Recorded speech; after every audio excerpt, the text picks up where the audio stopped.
আজকে আমি বাংলা ব্যাকরণ নিয়ে আলোচনা করব। বিষয়টা হচ্ছে সংজ্ঞাবাচক শব্দ। পরিচ্ছেদ হচ্ছে 16 ক্লাস নবম এবং দশমের জন্য। ঠিক আছে, সংজ্ঞাবাচক শব্দ পরীক্ষা আসতে পারে কত প্রকার? আমরা বলবো সংজ্ঞাবাচক শব্দ হচ্ছে দুই প্রকার।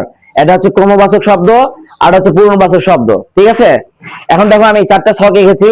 ক্রমবাচক শব্দগুলো কি কি হতে পারে সেটা আমি লিখেছি। দেখো, এক, অঙ্কে লেখা। ঠিক এর কথায় লেখা যেটা হবে এ আর পি, এভাবে এই শব্দগুলোকে বলা হবে ক্রমবাচক শব্দ। ঠিক আছে, দুই নম্বর হচ্ছে পূর্ণবাচক শব্দগুলো। ঠিক আমরা প্রথম, দ্বিতীয়, তৃতীয়, চতুর্থ, পঞ্চম এভাবে লিখছি। এভাবে যে শব্দগুলো থাকবে তাকে আমরা বলবো হচ্ছে পূর্ণবাচক শব্দ। আর পূর্ণবাচক শব্দ কি আবার তিন ধরনের।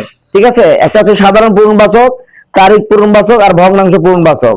যেমন তারিখ পূর্ণবাচক হচ্ছে পয়লা, দোসরা, তেসরা এবং চৌঠা। পরীক্ষায় আসবে চৌঠা কি বাচক বা কি সংখ্যাবাচক শব্দ, তোমাকে মনে রাখতে হবে।